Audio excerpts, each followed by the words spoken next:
Hello, everyone. I know you guys may be muted. Can you give me a thumbs up if you can hear me? We can hear you. We can hear you, Coach. Yes, I can hear you. It's good. It's really, really, really rewarding and satisfactory to see all of you guys. I never thought I would say this, but I kind of miss you guys. I haven't had a chance to spend a little time with you and just to see you and get a chance to see you face to face. And you guys asked me a couple questions I think is great. I'll start this off by stating the obvious. What an unbelievable win by Coach Doran and his staff and his football team. It was tremendous. I was like a kid in a candy store. I was jumping up and down. If you got any pictures of me, please don't put it out there because I kind of lost my composure a little bit.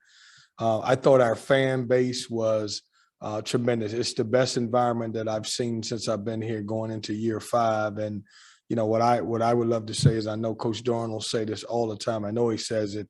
Even after halftime, everybody came back in, and it was unbelievable. And now everybody has to come to every game, no matter who we playing. You have to come back in the stadium, obviously after halftime, because that's big for our team, and we expect that. So just tremendous.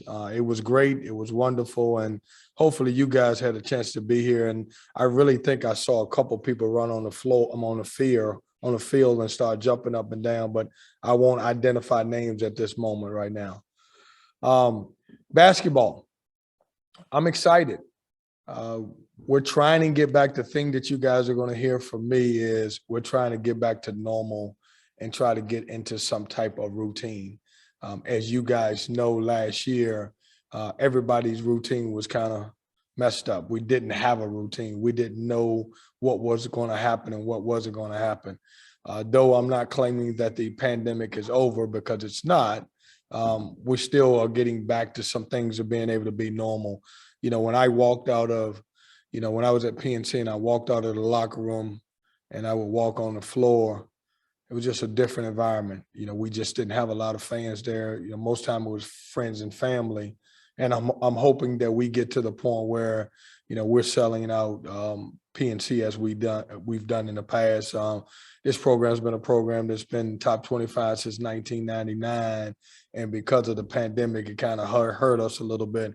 We played tremendously at home for the years that I've been here, and we kind of want that home court advantage. And so I want to get the guys back in the seats and the stands. Guys like Cam Hayes, who was a freshman, didn't get a chance to experience what PNC is all about. And then we've got the new 5 guys, the 3 freshmen, 2 transfers who deserve to play in front of a crowd. So hopefully we can get there. My team, we're working extremely hard. We're excited about really getting going tomorrow, starting. But I like our team. I like our pieces. One of the biggest challenges is when you bring in 5 guys, with 5 new guys with the guys that's returning, then you look at it that the biggest thing, that my biggest challenge early on is developing chemistry. And so everything that we've done up to this point is trying to figure out how to get guys to play together, which combinations are going to play better together, who looks well in this situation. And I've got a lot of pieces to think about this team. I think that you guys will like is that we got several guys that can play multiple positions. I'm excited about the veterans who are returning. Unfortunately, when Devin Daniels went down, we had to shift everything, but it helped some guys grow. As you know, Manny's gotten better. Jericho was able to play a lot on the perimeter.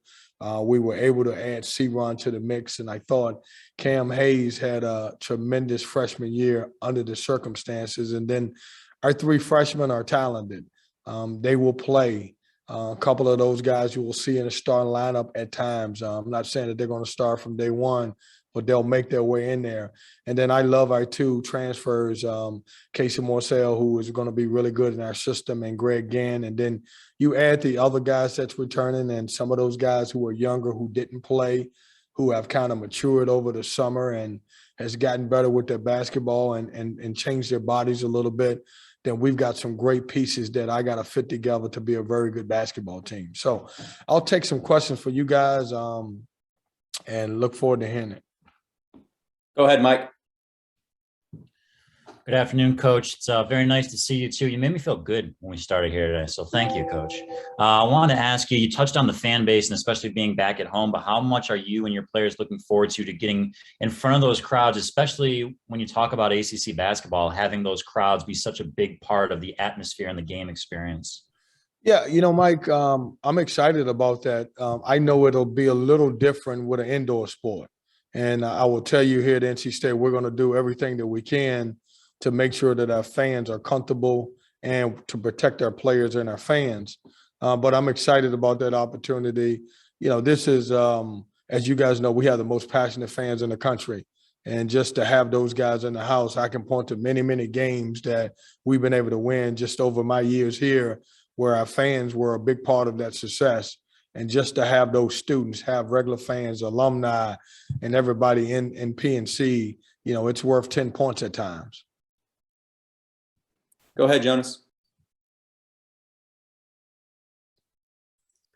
Good morning, Coach. Well, good afternoon, Coach. Good afternoon, Jonas. I wanted to ask you, I might actually answer your question for you with my question, but I know all that matters is that he's here now, but you talked about chemistry and moving pieces. The rumors over the summer that Manny might leave, but he's still here. Was that a real threat that he might have left, and how big is it that he actually is back and improving this summer? You didn't answer it, Jonas, but you touched on it. I think in today's time, and I think you guys know this, you cover football and basketball and most of the other sports, there's always an opportunity for a kid to leave your program with the new transfer portal. I think every kid, along with every coaching staff, should evaluate their players, and then players have to figure out if this is the right place to get you where you need to be. I will say this, I think most people, I don't know how it came out, I think a lot of people jumped the gun and assumed that Manny Bates was leaving, which I didn't. I felt comfortable about it. Manny and I have always had a tremendous relationship. His mom and I have had a tremendous relationship. And, there was never one point that I felt like that, hey, Manny's going to go anywhere. But, of course, when someone starts saying it a lot and you start listening, you say, oh, man, is there something there? But from our standpoint, we prepared for him to be here, and we're excited that he's back. He's a good player. He's gotten better. He's gotten better from the day he walked in here to right now. He's become, obviously, when he was here, he was more of a defensive player coming in the door. And I think you guys saw some glimpses of how good he can be offensively. And he's worked extremely hard in the offseason to, change his body, increase his range. We've stepped him out to 18 feet and be able to make some shots, but he also shooting threes now. And so I like the direction he's going in. He's a leader. He will be one of the leaders on that team, and we're expecting a big year from him. Appreciate it, Coach. Go ahead, James. Hey, Kevin, hope you're doing well. I wanted to ask you about Casey Marcel. You don't often see a guy transfer within conference, but just did that give you a really unique opportunity to evaluate him and kind of talk about what you have been able to see from him and his potential fit? Yeah, James, the rules have changed so much. Before, if you were to transfer in conference, there was a great chance that you would have to sit out. But with the new transfer rules, you can almost transfer anywhere you want to. I remember seeing Casey Marcel in high school, top 50 player, could really shoot the basketball, could get out in transition, and was a great defender. And certainly he picked up a lot of great things playing for Coach Bennett at Virginia. I just felt like when we took him, he would be better in our system and the way we play. Certainly that's no knock against Virginia because Tony's done a tremendous job there, and he's been on some great teams that won a lot of games. I think for what we needed in this particular moment, he will be better in our situation. And he's a good player. He's starting to, feel different about himself. He's playing a little bit more. He's understanding what his value is here. And he'll have a chance to start here. And I think that's a big selling point for him. And just to follow up, when you take a transfer and bring in a guy who maybe wasn't a top-end rotation player, didn't play a ton of minutes, is that something you have to kind of work with as a coach, maybe building their confidence back up and stressing the potential fit for you? James, it wasn't I don't think it's a confidence thing. If you guys know NC State basketball, Virginia, we completely play different. Mm-hmm. And I just had to get him, back to practicing and playing the way we need him to play to be successful for us. Thanks, Kevin. Thank you. Go ahead, Chris. Hey, Coach. I wanted to know a little bit more about, I guess, with your sophomores, Sebron and Cam Hayes, with them, getting a chance to have a lot of playing time last year and with some success with them. How are you looking for them to step up in certain ways for this season to become leaders of their own, to help out with the freshmen, but then also help out with some of the transfers coming in, since they did have to go through COVID and they do have a year under their belt right now? Yeah, Chris, thanks for that question. Quite frankly, those guys probably benefited more than anybody as far as a playing time opportunity last year, because they were both able to get on the floor early as freshmen. Even though they didn't experience a true environment of PNC and being able to play in front of big crowds, I think their game experience has really paid off for them. When you see Cam Hayes, you're going to see a different guy. He's got bulk on him now. He's a guy who's really hit the weight room, and we've done a better job with Sebron. Sebron's we worked on in the offseason, really helping him, be able to make his outside shot. As you guys know, he's more of a slasher than anything. But I think both of those guys are playing with tremendous confidence because of the opportunity they had. It's hard to deny that these guys were part of a team that kind of won 5 road games in a row, and both of those guys were instrumental in making that happen. And I also wanted to know if you're satisfied with the vaccination status of everyone on the team. Yeah, man. I didn't know how long it was going to take, Chris, for somebody to get to that. But we are my entire program, managers, staff, coaches, players are all vaccinated. Everybody who is eligible. We have one person in our tier 1 that's not eligible until mid-November. But everybody that's eligible has a vaccination right now. Go ahead, Todd. Yeah, Kevin, I understand you had some recruits in on the Saturday that saw the football victory and how the celebration went. How much can something like that, to see that atmosphere, to see that celebration, how much can that help in you possibly reeling those guys in? Well, Todd, I don't want to get in trouble about talking about future recruits. But what I will say is, how can you not like that atmosphere from Saturday? It was tremendous. And like I said, I thought, I know our players who are currently on this team, I know all of them today recommitted to us just because of that atmosphere. It was tremendous. Go ahead, Justin. Coach, good to see you, sir. I know you talked about Cam Hayes, having a good year considering the circumstances of last year, but it was clear that the freshmen, had some growing pains because they didn't have a summer to spend with you and the team. And it was, they got in the fall and it was such a quick turnaround. How much do you think getting the freshmen in this summer for this class is going to have an impact on the court this season for those guys? Well, it's been, the freshmen that's coming in are already a little ahead of the freshmen from last year. For example, Cam Hayes, he's the one who really played a lot of minutes, but you're also talking about EDB DeWan and Jalen Gibson. Sebron was here because he was an academic redshirt. But just by being able to get those guys on campus and them to interact with us and be able to practice with us has made a big difference. And those guys now have taken a big step, opposed to them just coming in the fall, right as school started, and being thrown into the fire. They were able to adapt to everything before we got to that situation. And I have a separate question for you about your roster makeup, because last year you had, DJ and Manny down low, so you went bigger. That kind of evolved as the year went about with, the personnel challenges that you had after Daniels was hurt. But going into this year, you've got maybe some front court depth questions or maybe just some unproven talent behind Manny Bates. Do you think you're going to continue to go big this year? Or are you going to go back to more of a guard heavy lineup like you like to have? Yeah, I don't know that we're going to have a huge question about, I think when you see some of our younger guys who have developed, certainly we know Manny's going to be the focal point as the big man inside. But we'll have some guys who are able to come in and play minutes, and hopefully we don't drop off. Now, of course, they're not Manny Bates. Manny's, he's got a chance to be an all-conference guy as a post. But we'll play similar, but we'll play different too. And what I mean by that is, I've been able to see guys like Jericho Helms be able to play as a small forward. We can always go back to him and kind of play what I call a big guard.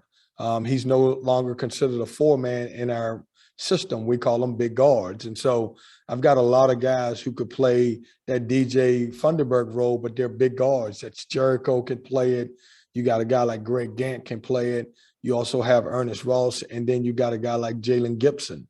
And so we've got at least 4 guys that can play a little bit more perimeter than what DJ gave us. And so we can also, even though we're bigger, we might not be as big, but we'll have nice size. But those guys will give us a presence from the outside. Go ahead, Jonas. But you've thrown the word confidence around a lot in mentioning your sophomores. In high school, Traquavion Smith was probably one of the most confident players I ever saw on the basketball court. How's that translated to his college games? He's still that confident, fearless basketball player that we saw at Farmville Central? Jonas, if I take myself back 10 years, because I'm really young, I would say he's a bucket. He scores the basketball. He loves to play. One of my biggest things with him is to get him to work out as hard as he competes.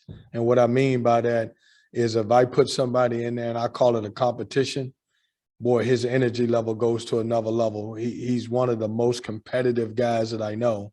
And what we're trying to get him is to be consistent when there is not a competition. You're just working on different things. But he can score the ball. He's a really good basketball player. Jonas, it's going to be really, really hard to keep him out of the starting lineup at times. And is that confidence, that energy that we're used to seeing him play with at the prep level? Is it spreading? Is it contagious when guys are around him, kind of just picking up off his energy? Because every time we see him, he's always talking, energetic and upbeat. No, he's got a tremendous personality. You don't see that personality very often, and especially in today's kid. And it's infectious. He can get guys to play with him. He loves to play. He loves the gym. He's talented. He knows that he came to a program where, as a guard, he's going to have tremendous freedom, and I think that's going to help him along the way. Go ahead, James. Kevin, you've obviously recruited the state hard. A lot of your players are from the state, but I haven't had a chance to see much from Ernest Ross. Can you just talk about his game? He's out of Florida, so I didn't really get to see a lot of him on AAU and all. Just evaluate his game. Yeah, James, long, athletic, runs the floor, maybe the fastest big we have, the fastest of the guys that we have that's at least 6'5" and above. He can play both forward spots. We'll play him some as a forward, and as he gets a little bit comfortable, we'll transition him into some of that small forward area. But surprisingly, really can shoot it from outside. He's probably our best shot blocker on our team other than Manny Bates. Long, athletic, rebounds, a tremendous offensive rebounder. And I think you touched on this a minute ago, but is your hope that him and Greg can kind of help fill that Funderburk role? Well, I think we'll get that in a different way. I think it'll be, Ernest Ross. I think it'll be Greg Gant. I think sometime you'll see Jericho move back to where he's at. The only difference in, Jericho playing in that position, if you guys remember a few years back, that was the position that we had Torin Doran. He led us in scoring and rebounding. Jericho does it a little bit different because this year we're going to allow him to come off ball screens, but he can really shoot it. He's one of our better three-point shooters on our team.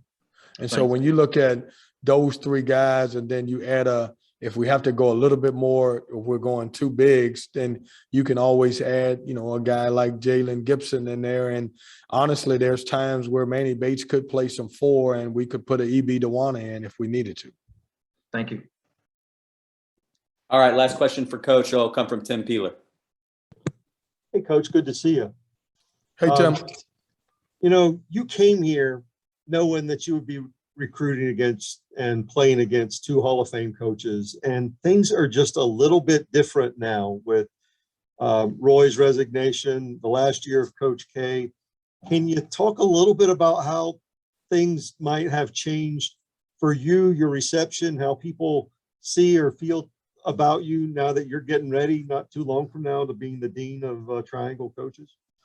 Well, I hope that everybody still likes what we're doing here. I don't think those guys, and by the way, 2 Hall of Fame guys, and certainly they've had tremendous careers. I don't think that changes how they look at the way I'm going to do my job. We're going to go out there and we're going to recruit the guys that we feel like fit NC State and play the system that we play in. And time will tell. It's early. I don't like to be called the older guy in the triad. I don't. But at the end of the day, I'm excited about that. I'm the coach at NC State, and to me, Tim, that's really the only thing that matters. All right. Thanks, Coach. Thanks, Manny, guys. thank you for Everybody, joining us shortly. yeah, everybody be blessed. See you guys soon.